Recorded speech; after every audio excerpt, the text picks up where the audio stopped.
Welcome back into Fox 54 for another segment of the Racing Roundtable with your morning news anchor Jackson Rowland alongside NASCAR reporter and producer Mr. Michael Manny. And we're going back to the East Coast, Michael, coming back from wine country out in Sonoma, this time at the Dover Motor Speedway. It's a little bit of a different track, different style oval.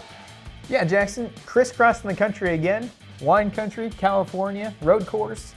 Now coming back down to the East Coast, like you said, to Dover.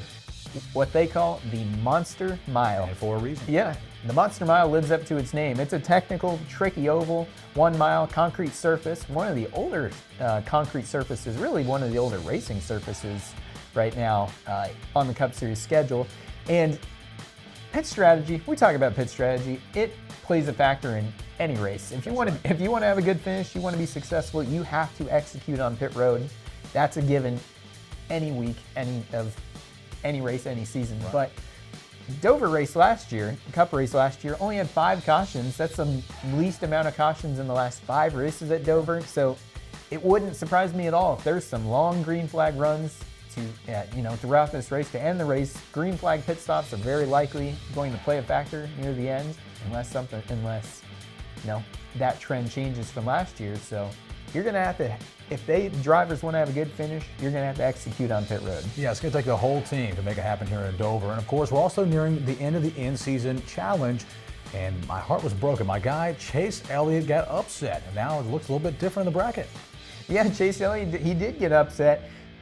Only 2 weeks left of the in-season challenge. That champion going to be crowned next week at the Brickyard, Indianapolis. But Ty Dillon, how about it? When you think of Ty Dillon, he wasn't a favorite, let's say, to advance this far in the in-season challenge, but he continued his Cinderella run at Sonoma last week, passed Alex Bowman on literally the last turn of the last lap at Sonoma to continue his run. He's in the Final Four, taking on Legacy Motor Club's John Hunter Nemechek.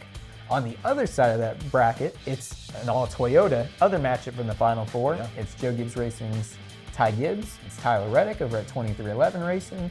The winner gets $1 million, so that champion will be crowned next week in Indianapolis. Yeah, doing it at the Brickyard. No better place to end it. We're excited for that one. But before we get there, let's keep it at this weekend's race here in Dover. We've got some favorites. Some racers or drivers have done well historically, like Kyle Busch. He's done well historically, but it's been a down year for Kyle. It's been a down year for Richard Childress Racing here. But you got to note that he has historically had success here. Another guy that has last year's winner, Denny Hamlin. He had a rough week last week at Sonoma, but he has 2 wins here, one last year, one several years back as well. Chase Elliott, like you mentioned, he has 2 career wins here. Alex Bowman, who we just mentioned, losing out on the in-season challenge, has a win here. Plenty of favorites, tricky oval. It'll be an exciting race. That's right. Another former winner, Brad Keselowski. We're keeping all of our eyes on those drivers. Of course, we're excited for this weekend's race.